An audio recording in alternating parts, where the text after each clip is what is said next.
Saludos. ¿Desde qué parte del mundo nos ves? Cuéntanoslo en los comentarios. Nos encantará saberlo. Además, puedes apoyarnos gratuitamente dando me gusta y suscribiéndote al canal. El trono del crisantemo, la monarquía continua más antigua del mundo, evoca imágenes de emperadores divinos y samuráis legendarios. Pero, ¿y si te dijéramos que hubo un tiempo en que este sagrado trono no fue ocupado por un hombre, sino por una mujer? Acompáñanos en un viaje a través de los anales ocultos de la historia japonesa para descubrir las vidas de las 8 emperatrices reinantes que desafiaron la tradición y gobernaron con una autoridad absoluta. Desde estrategas políticas hasta mecenas del arte, esta es la historia olvidada de cuando el imperio estuvo en manos femeninas. En el corazón de la identidad japonesa yace una de las monarquías continuas más antiguas del mundo, el trono del crisantemo. Su legitimidad no emana de la conquista o de la ley de los hombres, sino de un origen divino, una historia que comienza con la luz misma. Los textos fundacionales de Japón, el Kojiki y el Nihon Shoki, narran la crónica de los kami, las deidades sintoístas, y en el centro de su panteón se encuentra una figura femenina de poder inmenso, Amaterasu o Mikami, la diosa del sol. Según la leyenda, fue Amaterasu quien, tras un conflicto celestial con su hermano Susanoo, se ocultó en una cueva, sumiendo al mundo en la oscuridad. Su regreso trajo de nuevo la luz y la vida, un acto que simboliza el poder restaurador y esencial de lo femenino en el cosmos japonés. De ella desciende directamente la línea imperial. Su nieto, Ninigi no Mikoto, fue enviado a la tierra para gobernar, portando 3 regalos divinos que se convertirían en las insignias imperiales de Japón. El espejo Yata no Kagami, que la atrajo fuera de la cueva, la joya Yasakani no Magatama y la espada Kusanagi no Tsurugi. El primer emperador humano, Jimmu, es considerado su descendiente directo. Esta genealogía sagrada es crucial. A diferencia de muchas monarquías donde el poder se justificaba a través de una deidad masculina, el linaje imperial japonés se origina en una diosa. Este hecho fundamental estableció un precedente cultural y religioso único. El poder soberano no era inherentemente masculino. La divinidad que garantizaba el trono era femenina, abriendo una puerta conceptual y espiritual para que, en momentos de crisis o necesidad, una mujer pudiera ocupar el trono del crisantemo, no como una anomalía, sino como un eco del poder de su antepasada divina. El mito dio paso a la historia en el siglo VI, una era de profundos cambios y luchas de poder en Japón. La corte de Yamato estaba dominada por la influencia de clanes poderosos, especialmente el clan Soga, fervientes promotores del budismo, y sus rivales, los Mononobe y Nakatomi, defensores de la fe sintoísta tradicional. En este caldero de intrigas políticas y religiosas, el asesinato del emperador Sushun en el año 592, a manos de agentes del clan Soga, dejó un peligroso vacío de poder. El trono estaba manchado de sangre, y cualquier candidato masculino directo corría el riesgo de avivar las llamas del conflicto. La solución del poderoso líder Soga no Umako fue tan audaz como estratégica: proponer a la princesa Nukatabe, viuda del emperador Bidatsu y medio hermana del emperador asesinado. Ella era la candidata perfecta. Su linaje imperial era impecable, y sus lazos con el clan Soga a través de su madre le otorgaban un equilibrio político crucial. En el año 593, ascendió al trono como la emperatriz Suiko, la primera mujer en la historia registrada de Japón en ostentar el título de Tenno, o soberana celestial. Su ascensión no fue un simple interregno. Suiko no era una figura decorativa, sino una gobernante devota y astuta. Su reinado de 35 años marcaría un punto de inflexión para la nación. Bajo su mandato, el budismo fue declarado oficialmente religión de Estado, sentando las bases de un sincretismo cultural que definiría a Japón. Estableció relaciones diplomáticas formales con la dinastía Sui de China, abriendo las puertas a una avalancha de conocimiento, arte y sistemas de gobierno. Lejos de ser una solución temporal, la emperatriz Suiko demostró que una mujer podía gobernar con autoridad, piedad y una visión de futuro que transformaría para siempre el archipiélago. Ningún relato sobre el reinado de la emperatriz Suiko está completo sin mencionar a la figura que gobernó a su lado. Su sobrino, el príncipe Umayado, más conocido por su título póstumo, príncipe Shotoku. Nombrado regente y príncipe heredero poco después de la ascensión de Suiko, la historia a menudo lo ha retratado como el verdadero arquitecto del Japón de la era Asuka, un genio político y religioso que eclipsó a su tía. Sin embargo, esta visión simplifica una de las colaboraciones más exitosas y complejas de la historia japonesa. La pregunta fundamental persiste: ¿fue Shotoku el poder en la sombra o fue Suiko la autoridad soberana que guió su mano? La evidencia sugiere una simbiosis. Suiko proporcionó la legitimidad, la estabilidad y la autoridad final. Era su nombre y su sello los que validaban los edictos. Ella era la descendiente de Amaterasu, el centro sagrado del poder. Shotoku, por su parte, fue el brillante ejecutor, el estadista que tradujo la visión de un Estado centralizado y moderno en políticas concretas. Bajo el reinado de Suiko, Shotoku implementó reformas monumentales. Promulgó la Constitución de 17 artículos en 604, un código moral y político de inspiración budista y confuciana que buscaba crear una burocracia eficiente y leal al emperador, por encima de los clanes. Estableció el sistema de 12 rangos de gorro y rango, que promovía a los funcionarios basándose en el mérito y no en el nacimiento. Fue un ataque directo a la aristocracia hereditaria de los clanes. Estas reformas no podrían haberse llevado a cabo sin la aprobación y el respaldo inquebrantable de la emperatriz. Suiko no era una marioneta, era la patrocinadora que permitió que floreciera el genio de Shotoku, creando juntos un gobierno donde la autoridad imperial y la administración experta trabajaron en armonía para forjar una nueva nación. Décadas después del estable reinado de Suiko, el poder del clan Soga había crecido hasta volverse tiránico, amenazando con usurpar la propia autoridad imperial.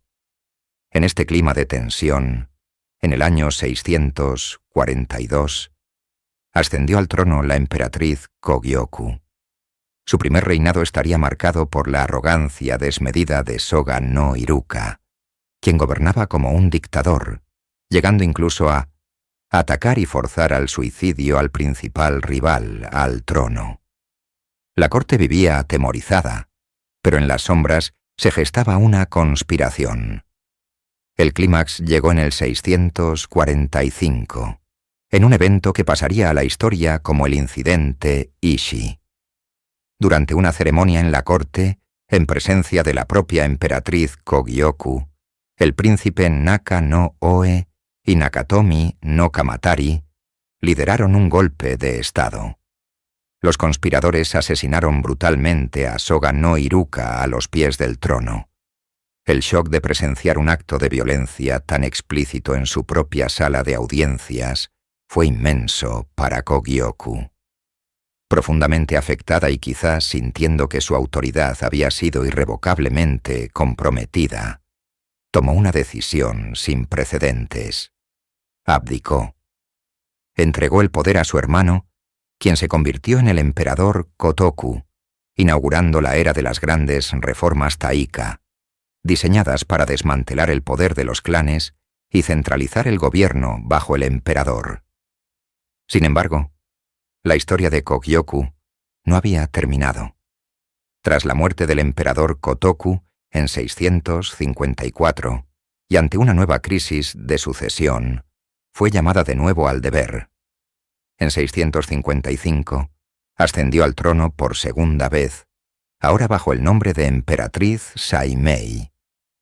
Su segundo reinado fue drásticamente diferente, caracterizado por ambiciosos proyectos de construcción y costosas campañas militares en la península de Corea.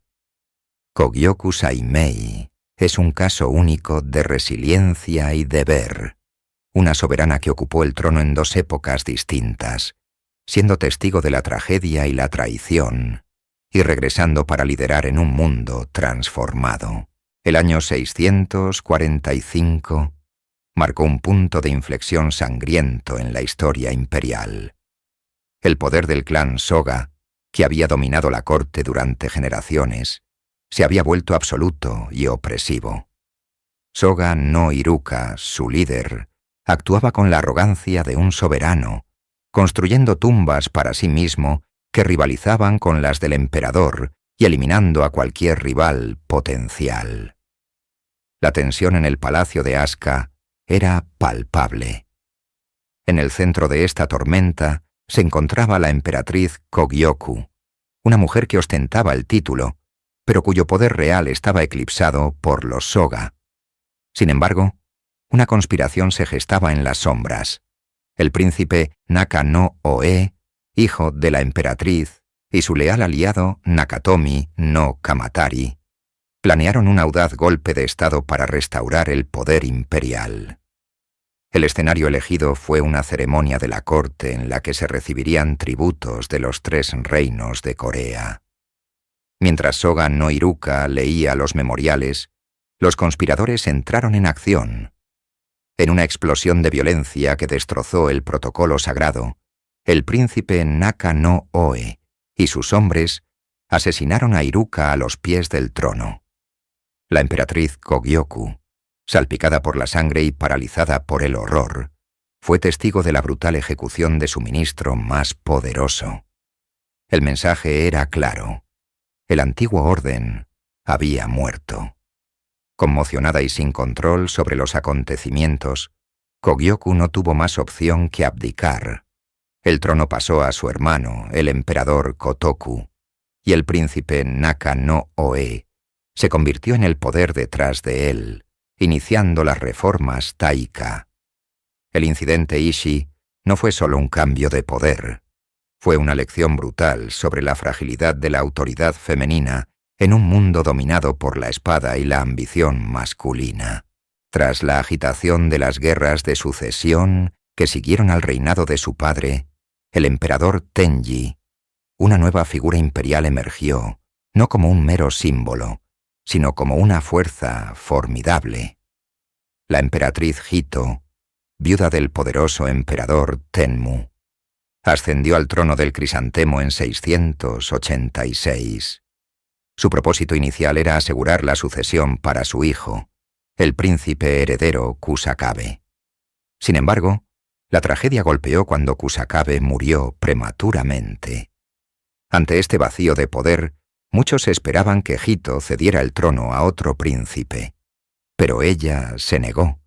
En lugar de ser una regente temporal, se convirtió en una soberana por derecho propio, una estratega de hierro decidida a consolidar el legado de su esposo y padre. Hito no gobernó con sentimentalismo, sino con una aguda inteligencia política y una voluntad inquebrantable. Fue la fuerza impulsora detrás de la finalización del Código Asuka Kiyomi-hara, un conjunto de leyes que centralizaba el gobierno y fortalecía el poder imperial, sentando las bases para el posterior Código Taijo. Comprendió que para proyectar la autoridad del imperio, necesitaba un centro físico y simbólico. Por ello, supervisó uno de los proyectos de ingeniería más ambiciosos de su tiempo, la construcción de Fujiwara-kyo, la primera capital permanente de Japón. Su reinado fue una clase magistral de gobierno, combinando la implementación de reformas legales, la promoción de proyectos monumentales y la gestión de una corte compleja. La emperatriz Jito demostró que una mujer en el trono no era una debilidad, sino que podía ser la arquitecta más tenaz del futuro de la nación, forjando un imperio centralizado a partir de la visión de su familia. Antes del reinado de la emperatriz Jito, la capital de Japón era un concepto nómada. Por tradición sintoísta, la muerte de un emperador contaminaba el palacio, obligando a su sucesor a construir una nueva capital en otro lugar. Este ciclo perpetuo de construcción y abandono impedía el desarrollo de un centro administrativo estable. Jito, con su visión de un Estado centralizado y duradero, vio esta práctica como un obstáculo para el progreso. Su solución fue monumental: Fujiwara-kyo, concebida bajo el reinado de su esposo Tenmu, pero llevada a la realidad por su inquebrantable determinación. Fujiwara-kyo fue la primera ciudad japonesa diseñada desde cero, inspirada en las grandiosas capitales de la China Tang. Se trazó sobre un estricto patrón de cuadrícula, un diseño racional que reflejaba un nuevo orden burocrático. En su corazón se erigía el Daidairi, el gran recinto del palacio, que abarcaba casi 1 kilómetro cuadrado y albergaba no solo las residencias imperiales, sino también los edificios del gobierno central. Este no era simplemente un nuevo palacio, era el corazón administrativo y ceremonial de un imperio en plena transformación. La construcción de la ciudad fue una empresa colosal que requirió una movilización sin precedentes de recursos y mano de obra. Simbolizaba la culminación de las reformas taika. La tierra ahora pertenecía al emperador. Los clanes estaban subordinados al Estado y una burocracia gobernaba desde un centro de poder fijo. Fujiwara-kyo fue la manifestación física del sueño de Jito. Durante 16 años, sirvió como el escenario del poder imperial, un testamento de ladrillo y madera a la visión de una emperatriz que se atrevió a romper con la tradición para construir un futuro permanente. La antorcha del poder femenino pasó de una hermana a otra. Tras la muerte prematura de su hijo, el emperador Monmu, la emperatriz Genmei ascendió al trono en 707, continuando la línea de mujeres soberanas fuertes de la familia imperial. Aunque Fujiwara-kyo, la capital de su hermana Jito, había sido un logro monumental, Genmei consideró que no era suficiente para las crecientes ambiciones del imperio. Buscando una ubicación más estratégica y espaciosa, tomó una decisión que definiría una era: trasladar la capital una vez más. En el año 710, la corte imperial se mudó a un nuevo y magnífico emplazamiento llamado Heijo-kyo. Este acto marcó el fin del período Asuka y el comienzo de la era Nara, una de las épocas de mayor florecimiento cultural y religioso de la historia japonesa. Heijo-kyo, la actual Nara, se convirtió rápidamente en un centro cosmopolita. El budismo, bajo el patrocinio imperial, floreció como nunca antes, y se construyeron templos grandiosos como el Todai-ji. Pero el legado de Genmei no fue solo arquitectónico. Consciente de la importancia de una narrativa nacional unificada, ordenó la compilación del Kojiki, o Registro de Asuntos Antiguos, la primera crónica escrita de la historia y mitología de Japón. Este texto fundamental legitimaba el derecho divino de la línea imperial a gobernar, trazando su descendencia directamente de la diosa del sol, Amaterasu. Además, durante su reinado se acuñaron las primeras monedas de Japón, las Wado-kaichin, estableciendo una economía monetaria. La emperatriz Genmei no fue simplemente una continuadora, fue una fundadora. Con el establecimiento de Nara y la creación del Kojiki, sentó las bases culturales, políticas y mitológicas sobre las que se construiría la identidad japonesa durante los siglos venideros. En el año 712, bajo el mandato de la emperatriz Genmei, Japón consolidó su identidad de una manera que resonaría a través de los siglos. Consciente de que el poder no solo se ejerce con ejércitos y decretos, sino también con narrativas, Genmei emprendió un proyecto monumental, la compilación del Kojiki, o Registro de Asuntos Antiguos.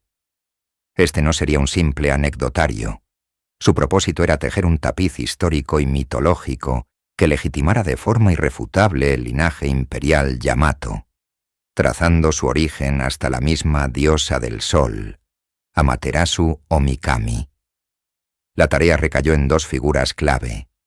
Por un lado, Hieda no Are, una persona de la corte dotada de una memoria fotográfica prodigiosa, a quien se le encomendó recitar de memoria las genealogías, mitos y canciones que se habían transmitido oralmente durante generaciones.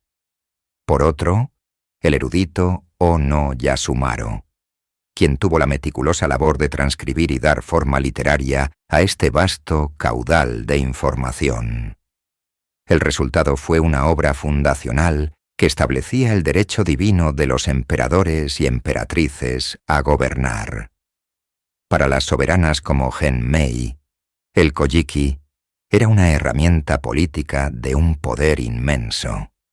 Al cimentar su descendencia directa de Amaterasu, se reforzaba la idea de que su autoridad no era un accidente histórico o una concesión masculina, sino un mandato celestial inherente a su sangre. Cada ritual que presidían, cada decisión que tomaban, quedaba imbuido de un peso sagrado. El Kojiki no solo contaba la historia de los dioses y los primeros soberanos, escribía el presente y el futuro del poder imperial, asegurando que su cimiento fuera tan eterno como el sol mismo. Tras la abdicación de la emperatriz Genmei en el 715, el trono del crisantemo no pasó a un hombre, sino a su hija, la princesa Hidaka, quien reinaría como emperatriz Gensho. Este fue un momento singular en la historia de Japón, una sucesión directa de madre a hija en el máximo poder del imperio. Este hecho, por sí solo, demostraba la consolidación y aceptación de la autoridad femenina en la cúspide de la jerarquía. El reinado de Gensho no estuvo marcado por conquistas dramáticas o rupturas radicales, sino por algo quizás más importante para la estabilidad del Estado: la continuidad. Su principal deber era actuar como regente y guardiana del trono para su joven sobrino, el príncipe Obito, quien aún no tenía la edad para gobernar. Gensho asumió esta responsabilidad con una seriedad y competencia que definieron su mandato. Durante sus 9 años en el poder, continuó y supervisó la implementación de las reformas legales iniciadas por sus predecesores, especialmente la compilación del Código Yoro, un extenso cuerpo de leyes penales y administrativas que daría forma a la gobernanza japonesa durante siglos. Su corte fue un centro de actividad cultural, y bajo su patrocinio se completó el Nihon Shoki, la segunda crónica histórica de Japón, que complementaba y a veces contradecía al Kojiki, ofreciendo una versión más formal y cronológica de la historia. El reinado de la emperatriz Gensho es el de una soberana puente, una figura que aseguró que la maquinaria del imperio no solo siguiera funcionando, sino que se perfeccionara, garantizando una transición suave y estable hacia la siguiente generación. Su legado es el de la prudencia, el deber y la gestión impecable del poder imperial. La vida de una emperatriz reinante en el período Nara era una existencia de profundos contrastes. Por un lado, ostentaban un poder absoluto, consideradas deidades vivientes, un nexo sagrado entre los cielos y la tierra.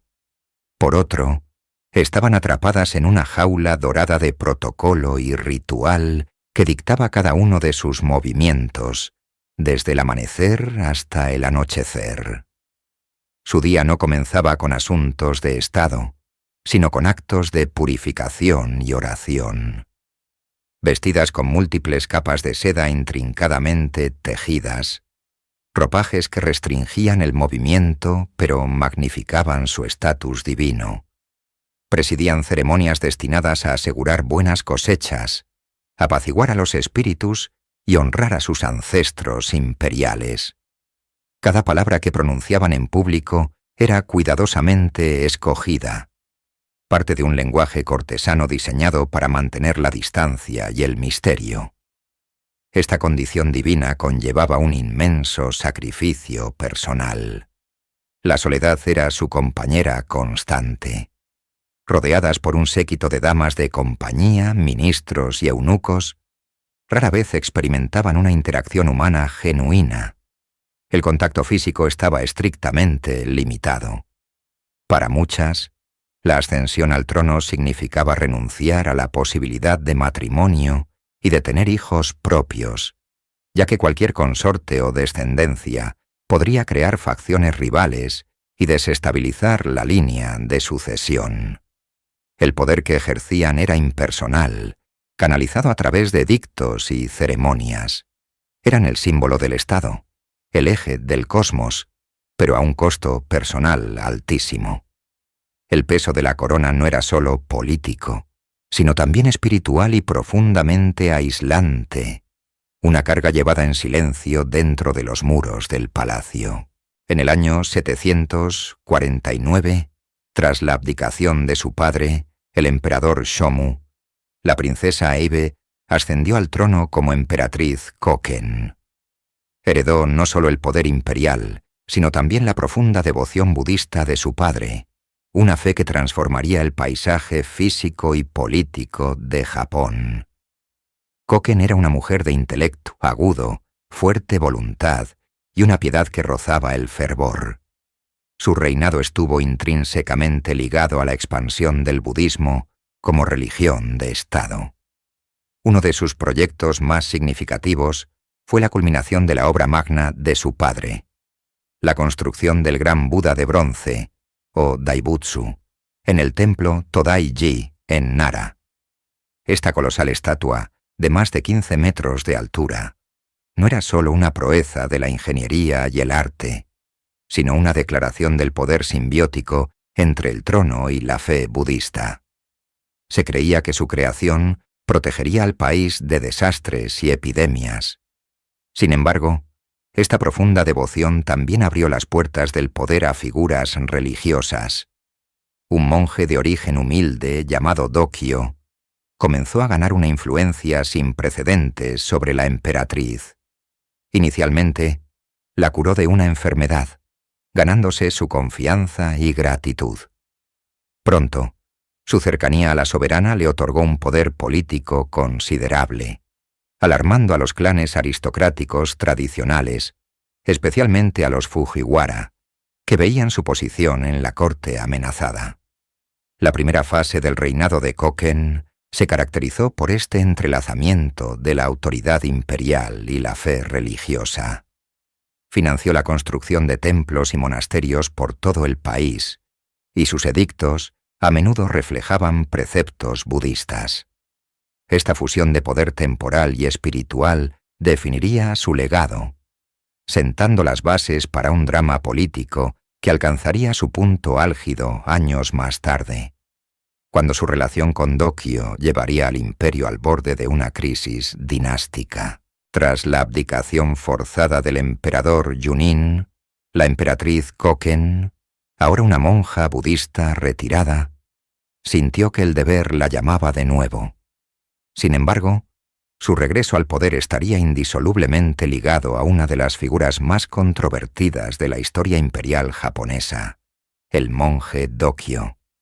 Su relación comenzó cuando Dokyo, un carismático sanador de la secta Hoso, fue llamado para atender a la emperatriz retirada durante una enfermedad. Rápidamente, se ganó su total confianza y afecto, convirtiéndose en su consejero más cercano. A medida que su influencia crecía, También lo hacía el escándalo en la corte de Nara. Dokyo no era un simple monje. Acumuló títulos y poder a una velocidad sin precedentes. Fue nombrado Daijō Daijin Zenji y más tarde Hō-Oh, posiciones que lo colocaban a la par, o incluso por encima, de la aristocracia laica. La poderosa familia Fujiwara y otros clanes nobles veían en él una amenaza directa a su autoridad, y lo que era más alarmante, a la integridad de la línea de sucesión imperial.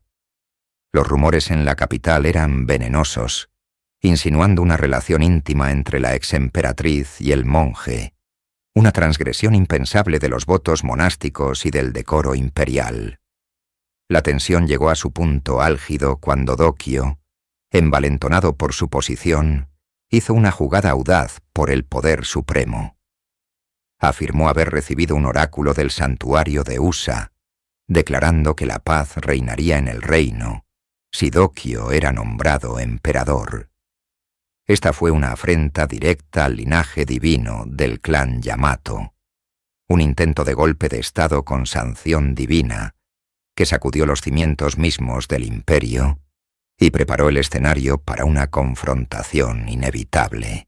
Ante la amenaza que representaba el clan Fujiwara y su protegido, el emperador Junin, Koken tomó una decisión drástica. En el año 764 regresó al trono del Crisantemo, no como Koken, sino bajo el nuevo nombre de emperatriz Shotoku.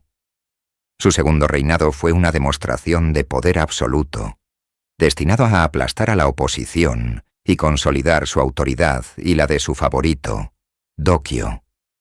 Inmediatamente, despojó a Junin de su título y lo exilió a la isla de Awachi, donde murió en circunstancias misteriosas.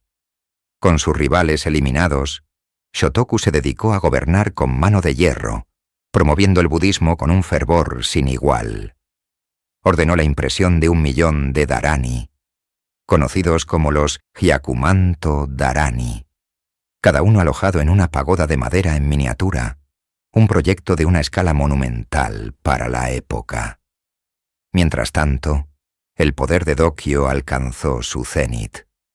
Shotoku lo colmó de honores, pero su intento de convertirlo en emperador fracasó gracias a la intervención de un leal cortesano, Wake no Kiyomaro, quien obtuvo un segundo oráculo del santuario de Usa, que reafirmaba la necesidad de un sucesor de linaje imperial. Este acto de desafío selló el destino de Dokyo. El reinado de Shotoku se volvió cada vez más aislado, con la corte dividida y la aristocracia esperando su momento. En el año 770, la emperatriz enfermó de viruela y falleció sin haber nombrado un heredero. Su muerte creó un vacío de poder inmediato. La élite cortesana, liderada por los Fujiwara, actuó con rapidez. Dokyo fue despojado de todos sus títulos y exiliado a una provincia remota, donde murió en la oscuridad. El polémico capítulo de la emperatriz Shotoku y su protegido había terminado, pero sus consecuencias resonarían durante siglos. La muerte de la emperatriz Shotoku, en el 770, marcó un punto de inflexión. El escándalo de Dokyo, con su intento casi exitoso de usurpar el trono, había dejado una cicatriz profunda en la psique de la corte imperial. La élite gobernante, particularmente el clan Fujiwara, llegó a una conclusión tácita pero firme. El riesgo de que una emperatriz reinante cayera bajo la influencia de un extraño ambicioso, amenazando la sagrada línea de sucesión, era demasiado grande. Este temor se convirtió en el catalizador de un cambio fundamental en la política y la tradición. Inmediatamente después de la muerte de Shotoku, la corte eligió a un descendiente varón de edad avanzada, el emperador Konin, para asegurar la estabilidad. Más significativamente, en las décadas siguientes, se tomaron 2 medidas estratégicas. Primero, la capital fue trasladada de Nara en el 784, y finalmente a Heian Kyo en el 794. Oficialmente, esto se hizo por razones geománticas y logísticas, pero un motivo crucial fue escapar de la abrumadora influencia política de los grandes monasterios budistas de Nara, que habían sido el caldo de cultivo del poder de Dokyo. Segundo, se reinterpretaron y codificaron las leyes de sucesión. Aunque no hubo una prohibición explícita y escrita, se estableció una fuerte preferencia por la sucesión masculina agnaticia. El clan Fujiwara perfeccionó su estrategia de control, asegurándose de que sus hijas se casaran con los emperadores, para luego gobernar como regentes de los jóvenes príncipes varones que nacían de estas uniones. Una emperatriz reinante era un obstáculo para este sistema. Así, el reinado de 8 emperatrices en 2 siglos llegó a un abrupto final, no por una ley, sino por un cambio político y cultural impulsado por el miedo y la ambición. Casi 900 años después de la muerte de Shotoku, el trono del crisantemo volvió a ser ocupado por una mujer. Sin embargo, las circunstancias del ascenso de la emperatriz Meisho en 1629 no podrían haber sido más diferentes a las de sus predecesoras de la era de Nara. Su reinado no fue un acto de poder, sino una consecuencia de una profunda crisis política entre la corte imperial en Kioto y el todopoderoso shogunato Tokugawa en Edo. Su padre, el emperador Go-Mizunoo, un hombre de fuerte carácter y refinamiento cultural, se sentía cada vez más frustrado por el estricto control que el shogunato ejercía sobre los asuntos de la corte. La tensión culminó en el incidente de las túnicas púrpuras, donde el shogunato invalidó los nombramientos de sacerdotes hechos por el emperador. Como acto de protesta sin precedentes, Go-Mizunoo abdicó abruptamente. El problema era que su único heredero varón era demasiado joven. En una hábil maniobra política, Go-Mizunoo colocó a su hija de 5 años, Okiko, en el trono como emperatriz Meisho. Ella no era una gobernante con poder real, sino un marcador de posición, una solución temporal para asegurar que la línea imperial continuara bajo el control de su padre. Su reinado de casi 14 años fue en gran medida ceremonial. El poder real residía en Edo con el shogun y en Kioto con su padre, quien gobernaba desde el retiro como emperador enclaustrado. Meisho presidió ceremonias, fue una mecenas de las artes y cumplió con sus deberes rituales, pero nunca ejerció autoridad política. En 1643, cuando su medio hermano menor alcanzó la edad adecuada, ella abdicó sin incidentes a su favor, convirtiéndose en el emperador Go-Komyo. Su vida posterior fue larga y tranquila, dedicada a la devoción budista. El reinado de Meisho fue un breve interludio, un eco del pasado que demostraba cuán drásticamente había cambiado el papel de la mujer en el ápice del poder japonés. La llegada del shogunato Tokugawa en 1603 marcó el comienzo de un período de paz y estabilidad de más de 250 años. Pero para el trono del crisantemo fue una era de esplendoroso aislamiento y poder mermado. El centro de la autoridad real se había desplazado de la corte imperial en Kioto a la capital militar del shogun en Edo, la actual Tokio. El emperador y, por extensión, cualquier emperatriz, se convirtió en una figura principalmente ceremonial y religiosa, un dios viviente despojado de toda influencia política. Fue en este contexto que ascendió la emperatriz Meisho en 1629. Su entronización no fue un acto de poder femenino, sino una solución política orquestada por el shogun Tokugawa Iemitsu. Su padre, el emperador Go-Mizunoo, abdicó abruptamente en protesta por las ofensas del shogunato, y al colocar a su hija de apenas 5 años en el trono, aseguró que la línea de sangre continuara mientras se ganaba tiempo. El reinado de Meisho fue una coreografía de rituales.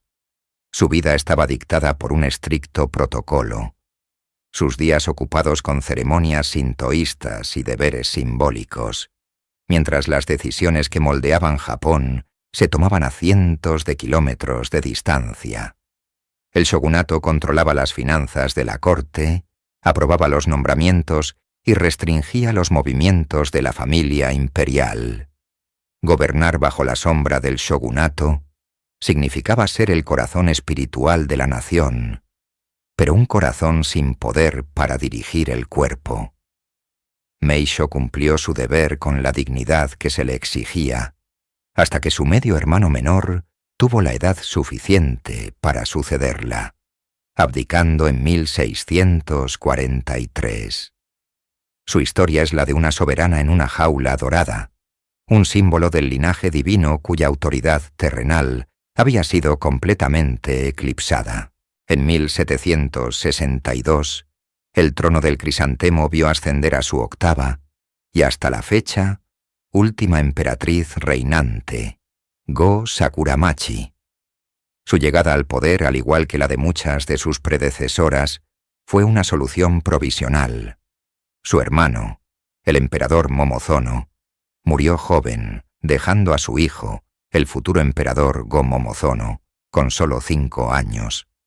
Para evitar una regencia inestable y asegurar la transición, la princesa Toshiko ascendió al trono como emperatriz Go Sakuramachi, con el entendimiento de que reinaría hasta que su sobrino alcanzara la madurez.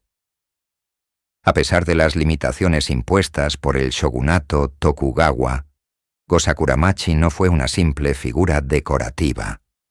Era una mujer de gran intelecto y talento artístico, reconocida por su habilidad en la poesía waka y la caligrafía.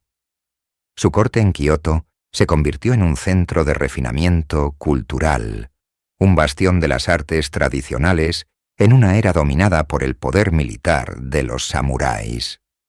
Su reinado, aunque políticamente restringido, estuvo marcado por una dedicación impecable a los deberes ceremoniales y religiosos que constituían el núcleo de la institución imperial. En 1771, cumpliendo el pacto establecido, abdicó en favor de su sobrino. Sin embargo, la tragedia golpearía de nuevo. Go-Momozono murió sin un heredero varón solo 8 años después, sumiendo a la corte en una crisis de sucesión. Go Sakuramachi, ahora como emperatriz emérita, jugó un papel crucial junto a los altos cortesanos para seleccionar y adoptar a un heredero de una rama cadete de la familia imperial, asegurando la supervivencia de la línea dinástica. Vivió hasta 1813, una figura respetada y una testigo viviente del fin de una tradición milenaria. Con su muerte, se cerró el capítulo de las mujeres soberanas de Japón, sin que nadie sospechara que sería por última vez. El siglo XIX trajo consigo una transformación radical para Japón. La llegada de los barcos negros del Comodoro Perry en 1853 forzó el fin del aislamiento, culminando en la restauración Meiji de 1868. El shogunato fue abolido y el poder, al menos nominalmente, fue restaurado al emperador. Japón se embarcó en un frenético proceso de modernización para evitar el destino de otras naciones asiáticas colonizadas por Occidente. Parte de esta modernización implicó la creación de una constitución y un marco legal a la europea. Los líderes Meiji, buscando un modelo de monarquía constitucional fuerte y estable, se fijaron en el Imperio alemán. El resultado fue la Constitución Meiji y, de manera crucial, la Ley de la Casa Imperial de 1889. Esta ley, por primera vez en la historia de Japón, codificó explícitamente la sucesión imperial y rompió con una tradición de más de 1000 años. El artículo 2 de la ley fue inequívoco. El trono imperial será sucedido por descendientes varones imperiales en la línea masculina imperial. De un plumazo, la posibilidad de que una mujer ascendiera al trono del crisantemo fue eliminada. La justificación era la necesidad de una línea de sucesión agnaticia estricta, considerada más estable y moderna, según los estándares patriarcales europeos de la época. Se buscaba evitar las crisis de sucesión y las regencias que habían llevado a la entronización de mujeres en el pasado. Irónicamente, al intentar fortalecer y modernizar la institución, los oligarcas Meiji descartaron una herramienta de flexibilidad que había asegurado la supervivencia de la dinastía durante siglos. La ley no solo prohibió a las emperatrices reinantes, sino que también estipuló que las princesas que se casaran con plebeyos perderían su estatus imperial y sus hijos no formarían parte de la línea de sucesión. El futuro del trono quedaba así confinado a un camino único y estrecho, una decisión cuyas consecuencias resonarían profundamente en el siglo XXI. Más de un siglo después de la ley imperial de 1889, la decisión de prohibir a las mujeres gobernar ha llevado a la monarquía más antigua del mundo a una encrucijada existencial. La actual ley de la Casa Imperial de 1947, impuesta durante la ocupación estadounidense de la posguerra, mantuvo la cláusula de sucesión exclusivamente masculina. Hoy, la línea de sucesión es peligrosamente delgada. El actual emperador, Naruhito, tiene una sola hija, la princesa Aiko. Tras él, en la línea sucesoria, se encuentra su hermano, el príncipe heredero Akishino, y después, el único varón de su generación, el joven príncipe Hisahito. Esto deja a la dinastía con un único heredero joven, una situación precaria que ha encendido un intenso debate nacional. La opinión pública japonesa es abrumadoramente favorable a permitir que una mujer ocupe el trono. Encuestas consistentes muestran que más del 80% de la población apoyaría una enmienda a la ley para permitir una emperatriz reinante, lo que convertiría a la popular princesa Aiko en una futura soberana. Los defensores del cambio argumentan que es una evolución natural en una sociedad moderna y que refleja la historia previa de Japón, que contó con 8 emperatrices. Sin embargo, la resistencia es feroz por parte de los sectores más conservadores del gobierno y de la agencia de la Casa Imperial. Estos tradicionalistas argumentan que la sucesión patrilineal ininterrumpida durante 2600 años es el núcleo sagrado de la identidad imperial y no debe ser alterada. Temen que permitir una emperatriz reinante, cuyo hijo no tendría sangre imperial por línea paterna, rompería esta línea de sangre sagrada. El debate enfrenta la voluntad popular y la necesidad pragmática de supervivencia de la monarquía contra una ideología conservadora y una interpretación rígida de la tradición. El futuro de la princesa Aiko y del propio trono del crisantemo pende de un hilo, dejando al mundo expectante ante la pregunta: ¿verá Japón coronar a su 9ª emperatriz?